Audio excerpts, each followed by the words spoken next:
الحمدللہ چاروں صوبوں کی تقریر شہر چمن کو اپنی بہاروں میں نازلا الحمدللہ ایران تو سب میں چھا گئے الحمدللہ رب العالمین الحمدللہ رب العالمین والصلاة والسلام علی سید الانبیاء والمرسلین سیدنا و نبینا و حبیبنا محمد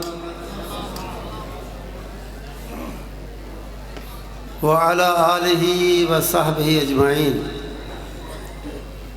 اما بعد فاعوذ باللہ من الشیطان الرجیم والذی جاء بالصدق وصدق به اولئک هم المتقون۔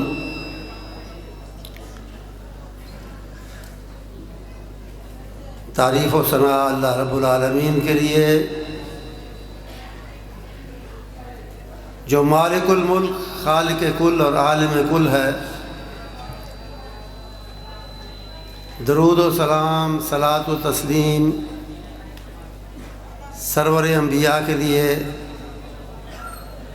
جو امام کل اور رحمت کل ہیں۔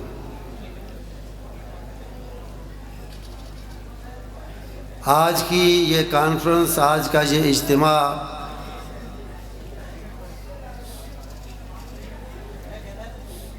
ختم نبوت کے حوالے سے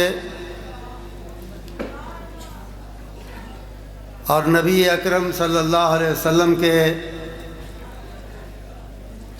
جانثاروں صحابہ کرام کے حوالے سے، آپ کے اہل بیت کے حوالے سے منعقد کیا جا رہا ہے۔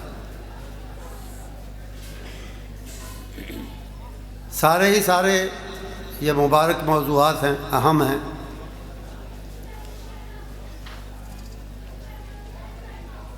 صحابہ نبی اکرم صلی اللہ علیہ وسلم کے لیے، آپ کے صحابہ اس امت کے لیے نمونہ ہیں، نبی اکرم صلی اللہ علیہ وسلم کے اپنے نمونے کے ساتھ اور آپ کے اپنے نمونے کے بعد رہنما ہیں، پیشوا اور مقتدا ہیں، قابل عزت اور قابل احترام ہیں۔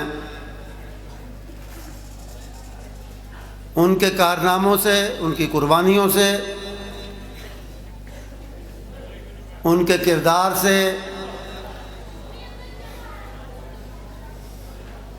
تاریخ کے اوراق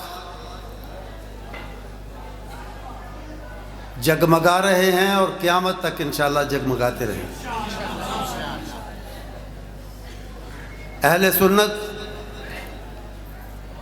اور بالخصوص اہل حدیث، ان کو یہ شرف اور یہ عزت اور یہ اعزاز حاصل ہے کہ وہ نبی محترم صلی اللہ علیہ وسلم کے سارے صحابہ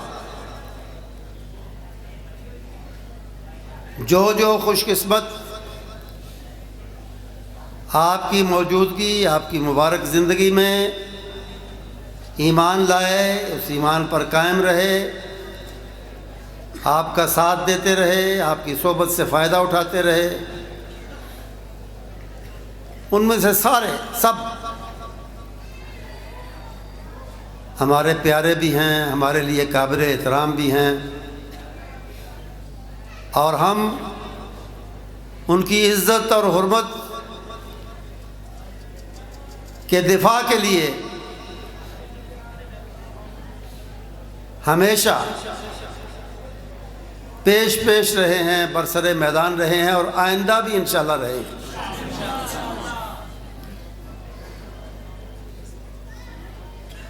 ان میں سے ہر ایک جگمگاتا ہوا روشن چراغ ہے، ہیرا ہے، جس کے کردار کے کئی حیران کن اور خیرہ کن پہلو ہیں۔ میں آج ان میں سے ان کے سردار ان کے امام اور صحابہ میں سے بھی نمایاں ترین نبی کریم صلی اللہ علیہ وسلم کے قریب ترین جو صحابی تھے سیدنا ابو بکر صدیق رضی اللہ تعالی عنہ، ان کے بارے میں چند باتیں کرنا چاہتا ہوں۔ اس سلسلے میں جو آیت کریمہ قرآن پاک کی ابھی میں نے پڑھی، اس میں اللہ تعالیٰ نے مفسرین کے تقریباً متفقہ قول کے مطابق اپنے نبی اکرم صلی اللہ علیہ وسلم کا ذکر کیا ہے اور ان کے قریب ترین ساتھی اور جانثار ابو بکر کا ذکر کیا۔ والذی جاء بالصدق وصدق بہ، ایک شخصیت وہ ہیں جو سچائی، جو سچ لے کر آئے۔ کون سا سچ؟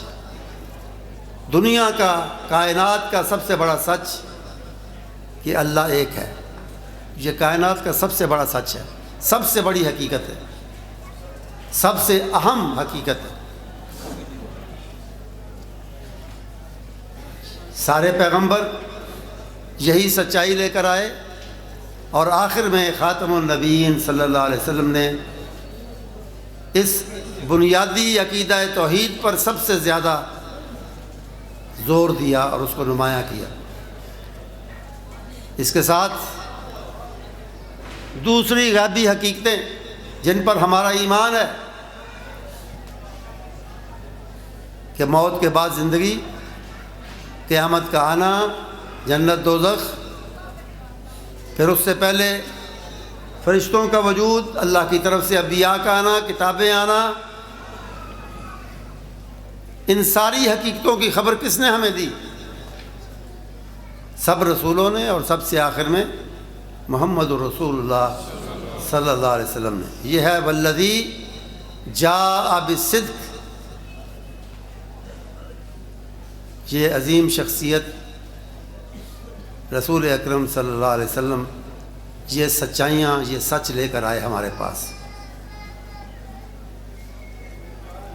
وصدق بہ، اور دوسری شخصیت جس نے سب سے پہلے آگے بڑھ کر اور سب سے زیادہ اور سب سے جلدی ان سچائیوں کو تسلیم کیا، ان کا اقرار کیا، اس کے مطابق اپنے عقیدے کو بنایا، اپنے عمل کو بنایا، اپنے کردار کو بنایا، وہ شخصیت ہیں ابو بکر صدیق رضی اللہ تعالیٰ عنہ۔ ایک عظیم انسان کی طرح آپ کی سیرت اور کردار کے بھی کئی پہلو ہیں۔ کہتے ہیں کہ ہیرے کے پہلو دار ہیرا، اس کے جس گوشے، جس کونے، جس زاویے سے اس کو دیکھا جائے، اس کی چمک دمک دل کو لبھاتی ہے، دل پر اثر کرتی ہے، نظروں کو کھینچتی ہے۔ تو ایک عظیم کردار کے مالک کی طرح حضرت ابو بکر کی زندگی کا کوئی ایک پہلو نہیں ہے جس پر بات کی جائے۔ آپ کا پختہ اور پکا ایمان، آپ کی شجاعت، آپ کی سخاوت، آپ کی ہمت، آپ کی جرأت، استقامت اسلام پر، نبی اکرم صلی اللہ علیہ وسلم کے ہوتے ہوئے بھی اور آپ کے دنیا سے چلے جانے کے بعد جس طرح انہوں نے اسلام کے جھنڈے کو تھاما اور جس طرح اس پر ہونے والی ہر طرف سے ہونے والی یلغار کو روکا اور اس کا مقابلہ کیا، یہ بھی ایک پہلو ہے آپ کے کردار کا۔ سخاوت ہے، شجاعت ہے، ہمت ہے، استقامت ہے، بہت سی چیزیں۔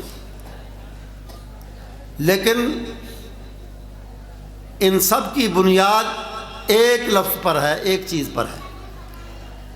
اگر غور کیا جائے ابو بکر صدیق رضی اللہ تعالیٰ عنہ کی مبارک زندگی پر اور آپ کے کردار پر، سیرت پر، تو اس کی بنیاد میں ایک چیز اور ایک لفظ آپ کو ملے گا، اور وہ لفظ ہے محبت، وہ ہے حب رسول صلی اللہ علیہ وسلم۔ یہی حب رسول اور یہی محبت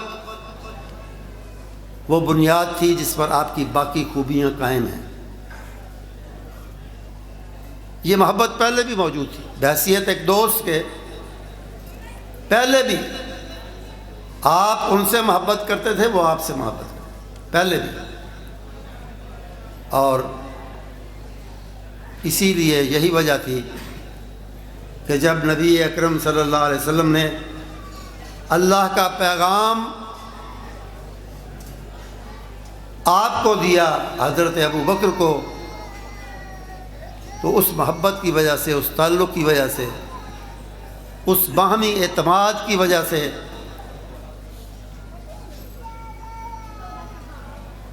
انہوں نے بغیر کسی تعامل کے، بغیر کسی رکاوٹ کے، بغیر کسی لمبی چوڑی سوچ کے اس پیغام کو قبول کیا، ایمان لائے، اور پہلے ایمان لانے والے آپ تھے۔ مورخین نے حضرت خدیجہ رضی اللہ تعالیٰ عنہ، خدیجۃ الکبریٰ، دی گریٹ خدیجہ رضی اللہ تعالیٰ عنہ، ان کے اور ان کے ایمان کے بارے میں ایک فیصلہ درمیانی بات کی کہ بجائے اس کے کہ یہ کہا جائے کہ پہلے ان دونوں میں سے کون تھا کون نہیں تھا، کہ مردوں میں سب سے پہلے مومن حضرت ابوبکر تھے، عورتوں میں سب سے پہلی مومنہ سیدہ خدیجۃ الکبریٰ رضی اللہ تعالی عنہا تھی۔ ابتدائی دور نبی اکرم صلی اللہ علیہ وسلم کی تبلیغ کا آپ جانتے ہیں کہ کتنا مشکل تھا، اور کتنی مخالفتیں اور کتنی عداوتیں اور کتنی تکلیفیں آپ کو دی گئیں۔ اسی سلسلے میں حرم کے اندر آپ کو چادر گلے میں ڈال کر گھسیٹا بھی گیا، گلا گھونٹنے کی کوشش بھی کی گئی۔ حرم ہی میں آپ نماز کی حالت میں آپ پر اونٹ کی بھاری اوجری کمر مبارک پر لا دی گئی، اور اسی سلسلے میں آپ کو مارا پیٹا بھی گیا۔ اس مار پیٹ کے دفاع کے لیے جو شخصیت آگے بڑھی وہ حضرت ابوبکر کی شخصیت تھی۔ انہوں نے دفاع کی، انہوں نے آگے بڑھ کے کہا کہ ظالموں، اتقتلون رجلا یقول ربی اللہ، کیا جرم ہے ان کا، میرے نبی کا، صرف یہ کہ وہ کہتے ہیں کہ ایک رب ایک ہے، صرف ایک ہے، وہ اکیلا رب ہے، یہی جرم ہے ان کا یہ کہنا ہی جرم ہے، اس کی سزا انہیں دے رہے ہو۔ اسی محبت کی وجہ سے دفاع میں پیش تھے اس وقت بھی اور آئندہ بھی اور ہمیشہ۔ پھر معراج کا واقعہ ہوا، آپ کو پہلے مسجد اقصیٰ اور پھر آسمانوں تک لے جایا گیا۔ جب آپ نے یہ واقعہ بیان کیا تو کوئی اس پر یقین کرنے کے لیے تیار نہیں تھا۔ بعض قریشی سرداروں نے سوچا کہ ابو بکر اور محمد صلی اللہ علیہ وسلم کے باہمی رشتے میں شگاف ڈالنے کا یہ موقع بڑا اچھا ہے۔ ابو بکر جہاں دیدہ، عقل مند، کاروباری آدمی ہے، بات کو سمجھتا ہے۔ اسے جب بتایا جائے گا کہ تمہارا دوست یہ کہتا ہے کہ میں راتوں رات مسجد اقصیٰ نہیں آسمانوں تک گیا اور واپس بھی آیا، تو وہ یقیناً اس کا انکار کرے گا، اور اس دوستی میں، اس محبت میں ہم فرق ڈالنے میں، شگاف ڈالنے میں کامیاب ہو جائیں گے۔ انہوں نے اس طریقے سے آ کے پوچھا کہ اگر کوئی کہے کہ میں راتوں رات مکے سے بیت المقدس اور مسجد اقصیٰ گیا ہوں، مسجد اقصیٰ جو آج ایک دفعہ پھر یہودیوں کے ظلم اور زیادتی سے لہو لہان ہے، اور مسجد اقصیٰ کے محافظ بھی لہو لہان ہیں، ہزاروں کی تعداد میں قربانیاں دے رہے ہیں، شہادتیں قبول کر رہے ہیں۔ عالمی ضمیر اور مسلمان حکمرانوں کے ضمیر کو جگانے کی ناکام کوشش کر رہی ہیں یہ قربانیاں۔ سب سوئے ہوئے ہیں اور وہ ظلم کی چکی میں پس رہے ہیں۔ اس مسجد اقصیٰ تک اور پھر آسمانوں تک اگر کوئی کہے کہ میں راتوں رات سیر کر کے پھر کے واپس بھی آ گیا ہوں، تو تم یقین کرو گے یقین؟ حضرت ابوبکر رضی اللہ تعالیٰ عنہ کی فراست فوراً جواب نہیں دیا، فرمایا مجھے یہ بتاؤ کہنے والا کون ہے، کس نے یہ کہا ہے، دعویٰ کس کا ہے، پھر میں جواب دوں گا۔ انہوں نے کہا تو تمہارا دوست محمد صلی اللہ علیہ وسلم یہ کہتا ہے۔ انہوں نے کہا اگر وہ کہتے ہیں تو صحیح کہتے ہیں، درست کہتے ہیں، وہ کہتے ہیں تو سچ ہے۔ والذی جاء بالصدق وصدق بہ اولئک هم المتقون۔ یہ محبت تھی، یہ تعلق تھا، یہ باہمی اعتماد تھا جس نے آپ سے یہ جواب دلوایا۔ اور پھر یہ سلسلہ آگے چلا، ہجرت کا موقع آیا، سارا مکے کے سردار آپ کے خون کے پیاسے آپ کے پیچھے لگے ہوئے ہیں، لوگوں کو پیچھے انعام کا لالچ دے کے لگایا ہوا ہے۔ آپ نکلتے ہیں اپنے گھر سے، اپنے شہر سے، ایک جانثار صرف ہمراہ ہے، بظاہر بڑی بے بسی کا عالم ہے، اور اسی عالم میں چلتے چلاتے، چھپتے چھپاتے غار ثور میں کچھ دیر کے لیے رکتے ہیں، پناہ لیتے ہیں۔ غار ثور جو لوگ جنہوں نے دیکھی ہے، جو لوگ گئے ہیں، وہ جانتے ہیں کہ یہ مشکل سفر ہے۔ ایک پہاڑی پر چڑھنا، اتر کے آگے چھوٹی سی ایک وادی ہے، میدان ہے، اس کے بعد دوسری، اس کے بعد تیسری پہاڑی پہ یہ چھوٹی سی غار ہے، چھوٹی سی جگہ ہے، کھو، اور اکیلے نہیں، دیکھا کہ میرے حبیب، میرے نبی تھکاوٹ محسوس کر رہے ہیں۔ ابو بکر کو بہت لہیم و شہیم انسان نہیں تھے، وہ اتنا طاقتور بدن نہیں رکھتے تھے، لیکن وہی محبت کی بات، محبت کے جوش میں نبی کریم صلی اللہ علیہ وسلم کو کندھے پہ اٹھایا اور یہ مشکل سفر طے کیا۔ محبت کے بغیر یہ سفر ہو نہیں سکتا تھا۔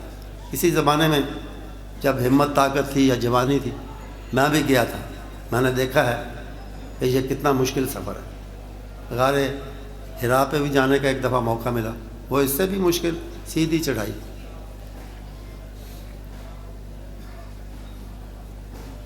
اور وار میں جو کچھ ہوا آپ سنتے رہتے ہیں، میں مختصر کرتا ہوں۔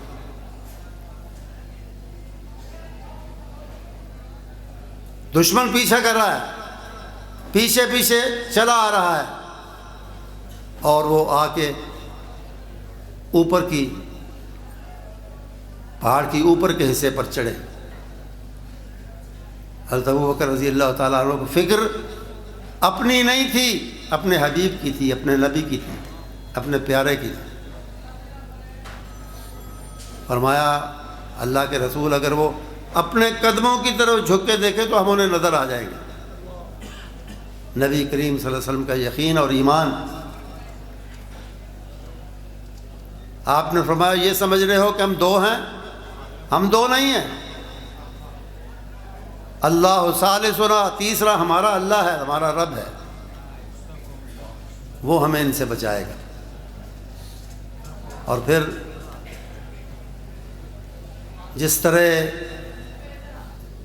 غار میں داخل ہونے سے پہلے، اس سے کچھ پہلے خود گئے،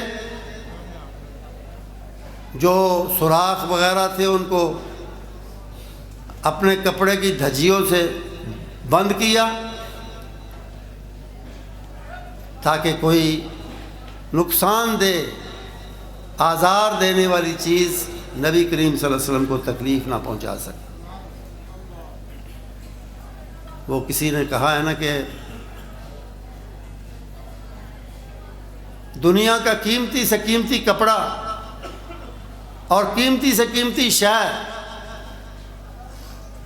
ان ٹاکیوں کا، ان دھجیوں کا، کپڑے کے ان ٹکڑوں کی قیمت کا مقابلہ نہیں کر سکتے جو نبی کریم صلی اللہ علیہ وسلم کے دفاع کے لیے، آپ کو کیڑے مکوڑوں، زہریلے چیزوں سے بچانے کے لیے محبت میں حضرت ابوبکر رضی اللہ تعالیٰ عنہ نے اپنے کپڑے کو کاٹ کے، پھاڑ کے ان سوراخوں میں دیا۔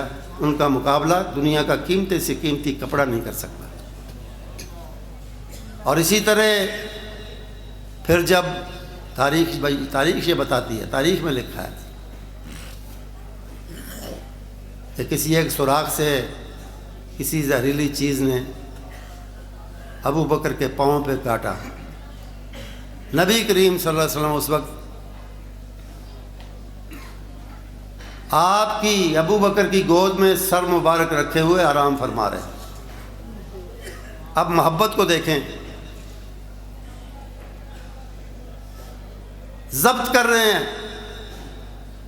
آواز نکالنے سے گریز کر رہے ہیں، نہیں نکال رہے آواز درد کے باوجود کہ آپ کی نیند میں خلل نہ آئے۔ اور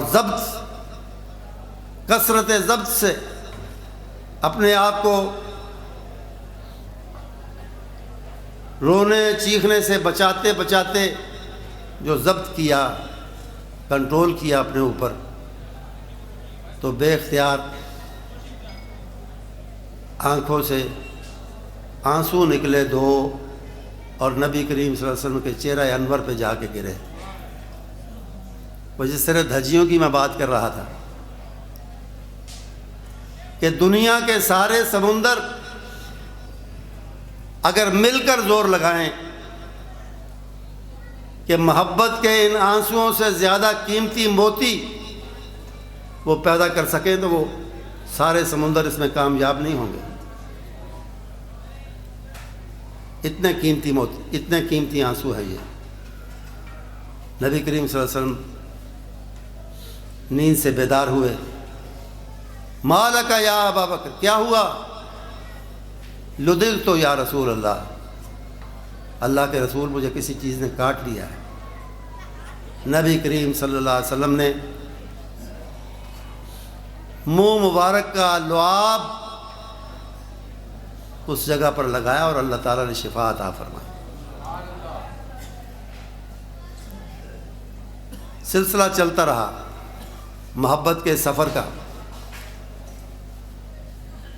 آگے بڑھے، وہ سارے واقعات جو ہجرت کے سفر میں پیش آئے،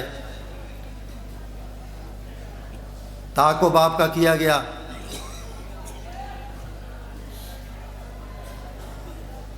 ایک جگہ وہ بوڑھی عورت کے پاس بکری کا دودھ، بکری میں دودھ نہیں تھا، اللہ تعالیٰ نے اپنی قدرت سے پیدا کیا۔ سارے واقعات آپ سن چکے، سنتے رہتے ہیں۔ مدینے پہنچے تو حالانکہ نبی اکرم صلی اللہ علیہ وسلم کو اللہ تعالیٰ نے سیرت کے ساتھ ساتھ بہترین اور اعلیٰ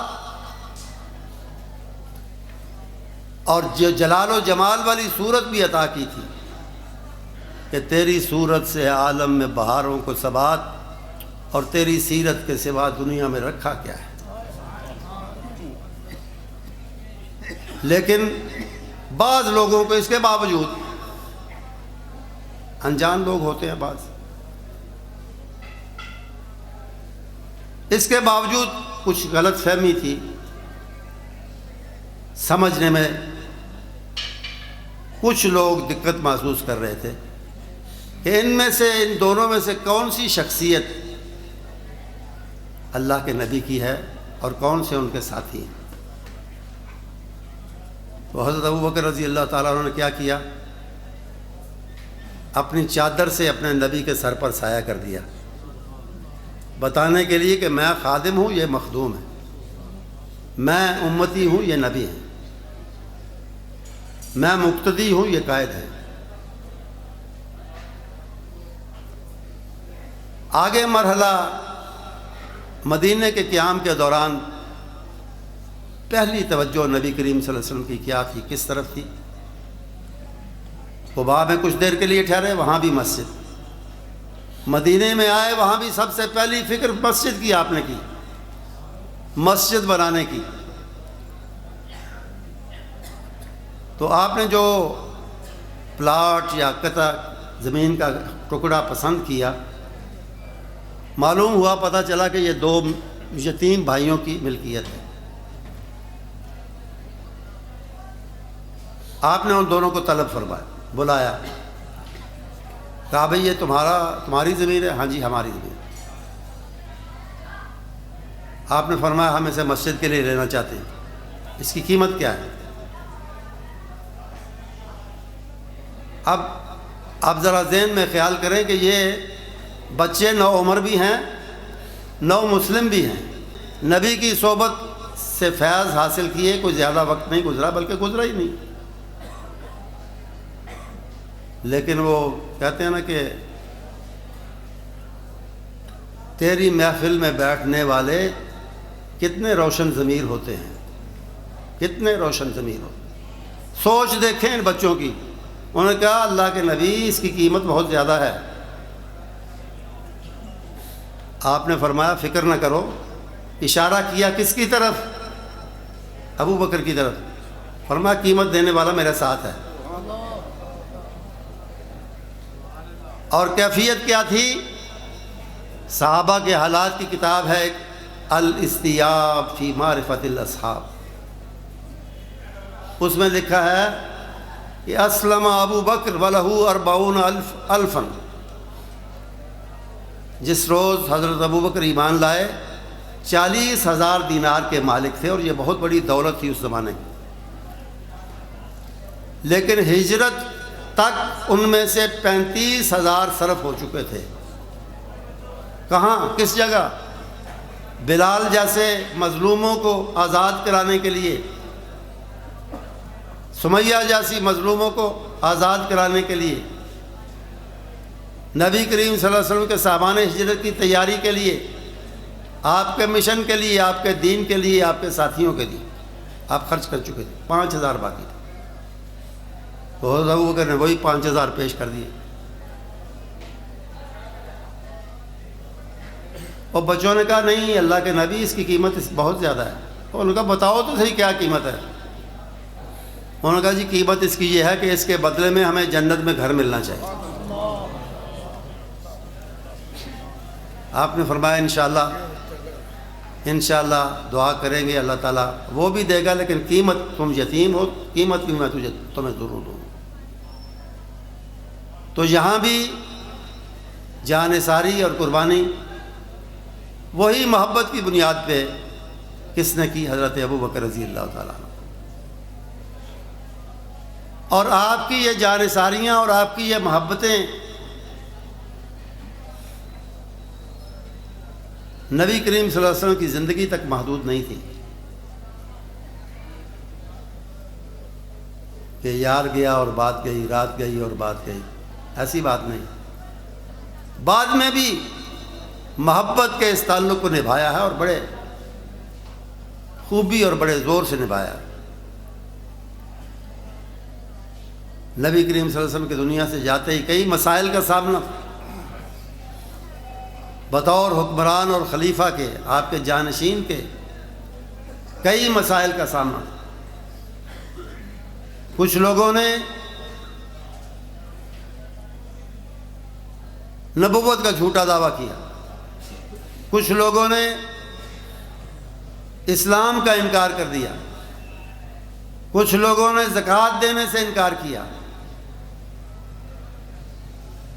یہ اندرونی مسائل تھے، اندرونی خطرات تھے۔ باہر سے حملے کا خطرہ بھی، شام سے، روم سے، سرحدوں پر شورش اور خطرات وہ بھی بہت ہیں۔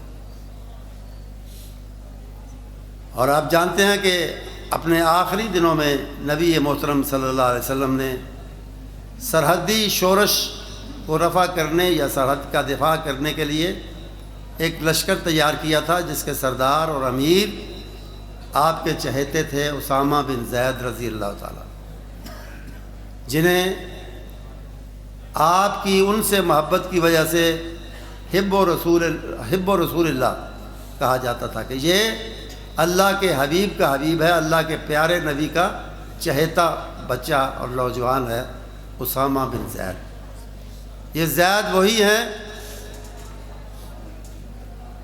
جو غلام کی حیثیت میں سیدہ خدیجہ کے پاس آئے، آپ نے نبی محترم صلی اللہ علیہ وسلم کی اپنے شوہر نامدار کی خدمت میں پیش کیا، اور آپ نے جو حسن سلوک ان سے کیا خادم اور غلام ہونے کے باوجود، اس کی وجہ سے جب ان کو تلاش کرتے کرتے ان کے باپ اور چچا رشتہ دار آئے تو انہوں نے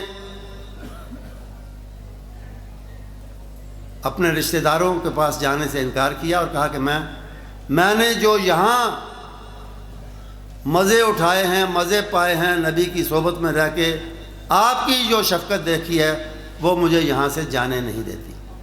وہ انگریزی کا ایک سیرت نگار ہے، اس نے لکھا کہ he has been a father and mother to me۔ یہ اللہ کے نبی میرے لیے ماں بھی ہیں اور میرے باپ بھی ہیں۔ تو انہوں نے جانے سے انکار کیا، اپنے رشتہ داروں کے ہمراہ آپ کے پاس رہنے کو ترجیح دی۔ آپ نے خوش ہو کر کہا کہ یہ پہلے بھی بیٹوں جیسا سلوک کرتے تھے، لیکن باقاعدہ اعلان کیا کہ یہ میرا بیٹا ہے، اور کچھ عرصے تک لوگ انہیں زید بن محمد کہتے رہے۔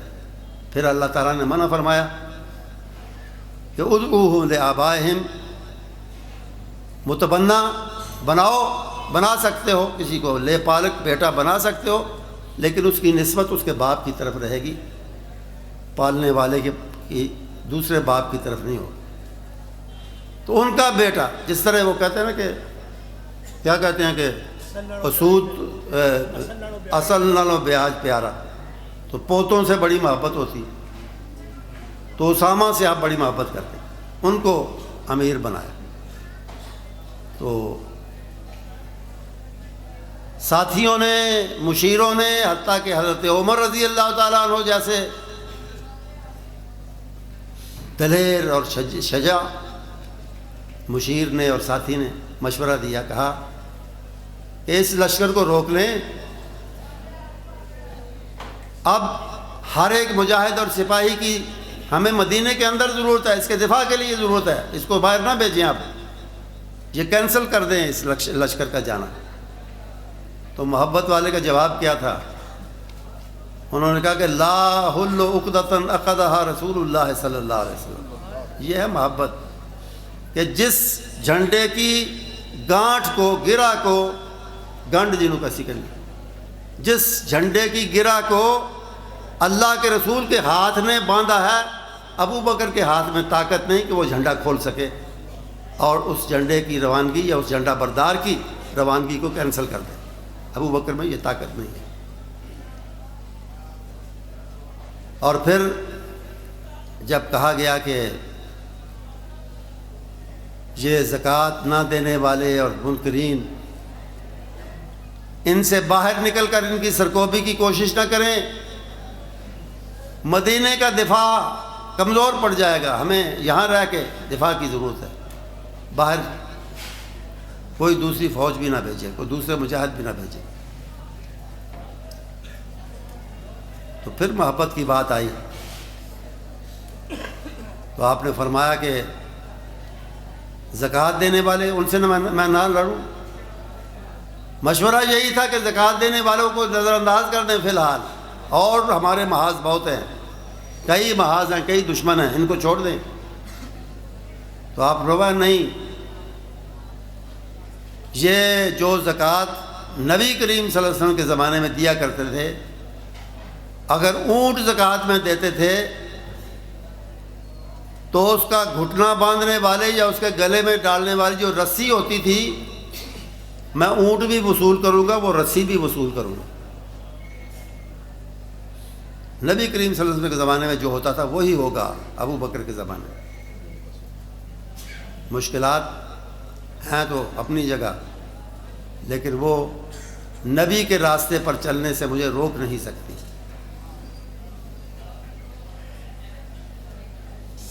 یہاں تک فرمایا کہ ان منکرین اور ان مخالفین کا مقابلہ کرنے کے لیے لشکر نکلے گا، لشکر اسلام نکلے گا، مجاہد نکلیں گے، مدینہ خالی ہو جائے، اس میں صرف ابو بکر باقی رہ جائے،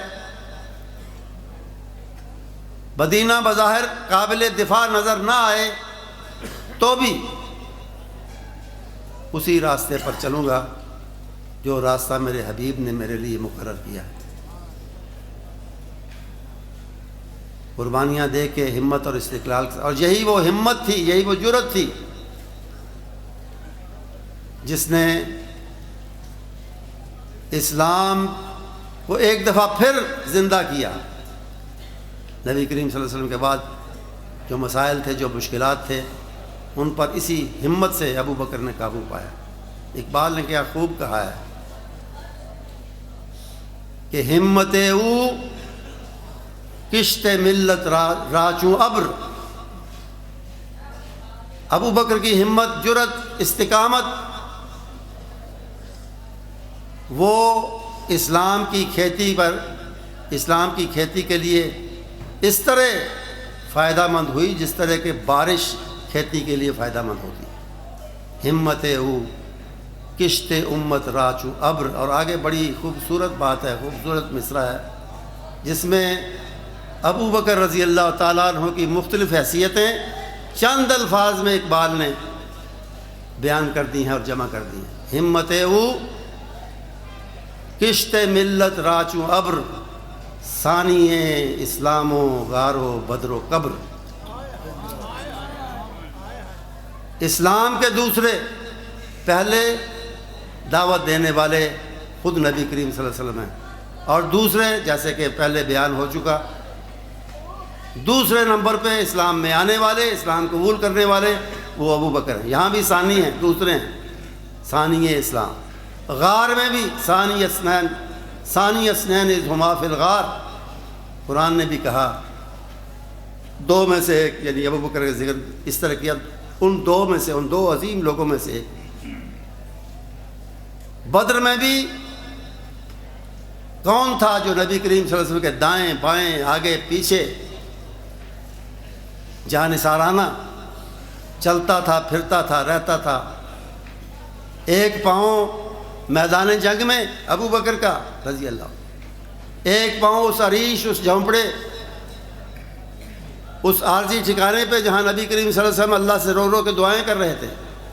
کبھی آپ کو جا کے دیکھتے ہیں، آپ کو تسلیاں دیتے ہیں، اللہ کے نبی مت روئیں، مت روئیں، آپ کا رونا ہم سے دیکھا نہیں جاتا، مانگے اللہ سے، لیکن یہ رونا یہ ہمیں تکلیف دیتا ہے۔ نبی کریم صلی اللہ علیہ وسلم رو رو کے دعائیں کر رہے تھے، تو ایک پاؤں میدان جنگ میں، ایک پاؤں اس عریش، اس جھونپڑے پر۔ غانی ثانی اسلام و غار و بدر و قبر، اور قبر میں بھی دوسرے کون ہیں؟ حضرت ابو بکر صدیق رضی اللہ تعالیٰ۔ یہ آپ کا مقام ہے اور یہ آپ کی محبتیں ہیں جنہوں نے آپ کو ہمیشہ نبی کریم صلی اللہ علیہ وسلم کے ساتھ رکھا، اور آخرت میں بھی اسی طرح ساتھ ہوں گے، جیسا کہ آپ نے فرما دیا ہے، جب بتا دیا ہے کہ میں اٹھوں گا ایک طرف میرا محبت کرنے والا اور میرا محبوب ابو بکر ہوگا اور دوسری طرف میرا پیارا عمر ہوگا رضی اللہ تعالیٰ عنہ۔ آپ کی زندگی میں، آپ کی زندگی کے بعد وفا سارے صحابہ نے کی ہے، لیکن جس انداز میں اور جس حد تک اور جتنی زیادہ اور جتنی نمایاں وفا اور محبت ابو بکر کی ہے، اس کی مثال صحابہ میں بھی تلاش کرنا مشکل ہے۔ اللہ سے دعا ہے اللہ تعالیٰ اپنے نبی اکرم صلی اللہ علیہ وسلم کے ساتھ اپنے صحابہ کی محبت بھی ہمیں نصیب فرمائے، اپنے اہل بیت کی، آپ کے اہل بیت کی محبت بھی ہمیں نصیب فرمائے، اور ہمارا حشر ہو تو انہی پاکیزہ مبارک محبت کرنے والے، قربانیاں دینے والے جانثاروں کے ساتھ ہو، اور جنت میں بھی اللہ تعالیٰ اپنے فضل و کرم سے ہمیں ان کی معیت اور ان کا ساتھ عطا فرمائے۔ وآخر دعوانا الحمدللہ رب العالمین۔ میں میرے محترم سے گزارش کروں گا کہ 2 منٹ لیں ذرا۔ ہم نے فلسطین کے بھائیوں کے لیے کچھ پیسے اکٹھے کیے ہیں، میں حاجی احمد دین صاحب سے گزارش کروں گا کو امیر صاحب کی خدمت میں پیش کریں۔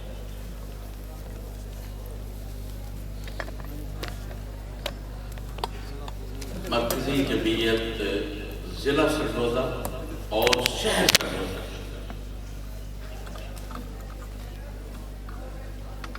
میں میاں طاہر صاحب سے گزارش کروں